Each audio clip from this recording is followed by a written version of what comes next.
I'd like to tell you about the strangest secret in the world. Not long ago, Albert Schweitzer, the great doctor and Nobel Prize winner, was being interviewed in London, and a reporter asked him, "Doctor, what's wrong with men today?" The great doctor was silent a moment, and then he said, "Men simply don't think." And it's about this that I want to talk with you. We live today in a golden age. This is an era that man has looked forward, dreamed of, and worked toward for thousands of years. But since it's here, we pretty well take it for granted. We in America are particularly fortunate to live in the richest land that ever existed on the face of the earth, a land of abundant opportunity for everyone.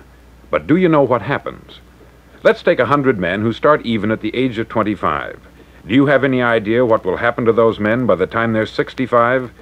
These 100 men who all start even at the age of 25 believe they're going to be successful. If you asked any one of these men if he wanted to be a success, he'd tell you that he did. And you'd notice that he was eager toward life, that there was a certain sparkle to his eye, an erectness to his carriage, and life seemed like a pretty interesting adventure to him. But by the time they're 65, 1 will be rich, 4 will be financially independent, 5 will still be working, 54 will be broke. Now think a moment. Out of the 100, only 5 make the grade. Why do so many fail? What has happened to the sparkle that was there when they were 25? What's become of the dreams, the hopes, the plans? And why is there such a large disparity between what these men intended to do and what they actually accomplished? When we say about 5% achieve success, we have to define success. And here's the definition. Success is the progressive realization of a worthy ideal. If a man is working toward a predetermined goal and knows where he's going, that man is a success. If he's not doing that, he's a failure. Success is the progressive realization of a worthy ideal. Rollo May, the distinguished psychiatrist, wrote a wonderful book called Man's Search for Himself. And in this book he says, the opposite of courage in our society is not cowardice, it is conformity. And there you have the trouble today. It's conformity. People acting like everyone else, without knowing why, without knowing where they're going. Now think of it. In America right now, there are over 14 million people 65 years of age and over, and about 13 million of these 14 million are broke. They're dependent on someone else for life's necessities. Now, we learn to read by the time we're 7. We learn to make a living by the time we're 25. Usually, by that time, we're not only making a living, we're supporting a family. And yet, by the time we're 65, we haven't learned how to become financially independent in the richest land that has ever been known. Why? We conform. And the trouble is that we're acting like the wrong percentage group, the 95% who don't succeed. Now, why do these people conform? Well, they don't know, really. These people believe that their lives are shaped by circumstances, by things that happen to them, by exterior forces. They're outer-directed people. A survey was made one time that covered a lot of men, working men, and these men were asked this question. Why do you work? Why do you get up in the morning? 19 out of 20 had no idea. If you ask them, they'll say, everyone goes to work in the morning. And that's the reason they do it, because everyone else is doing it. Now let's get back to our definition of success. Who succeeds? The only man who succeeds is the man who is progressively realizing a worthy ideal. He's the man who says, I'm going to become this, and then begins to work toward that goal. I'll tell you who the successful people are. A success is the school teacher who's teaching school because that's what she wanted to do. The success is the woman who's a wife and mother because she wanted to become a wife and mother and is doing a good job of it. The success is the man who runs the corner gas station because that's what he wanted to do. The success is the successful salesman who wants to become a top-notch salesman and grow and build with his organization. A success is anyone who is doing deliberately a predetermined job because that's what he decided to do deliberately. But only 1 out of 20 does that. That's why today there isn't really any competition, unless we make it for ourselves.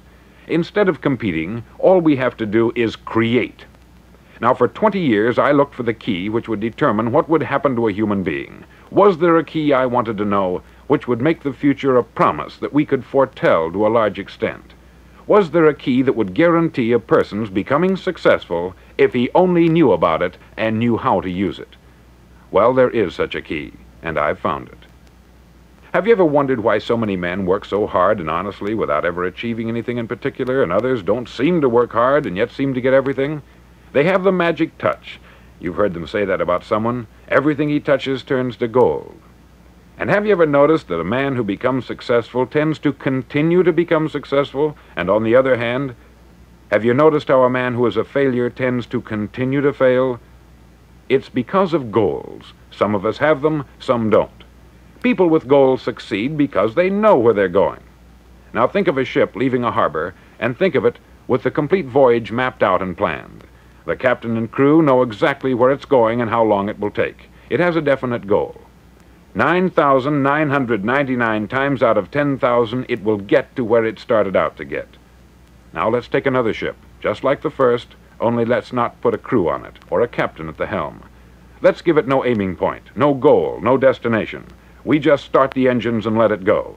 I think you'll agree with me that if it gets out of the harbor at all, it will either sink or wind up on some deserted beach a derelict. It can't go any place because it has no destination and no guidance. It's the same with a human being. Take the salesman, for example. There is no other person in the world today with the future of a good salesman. Selling is the world's highest paid profession, if we're good at it and if we know where we're going. Every company needs top-notch salesmen, and they reward those men. The sky is the limit for them. But how many can you find?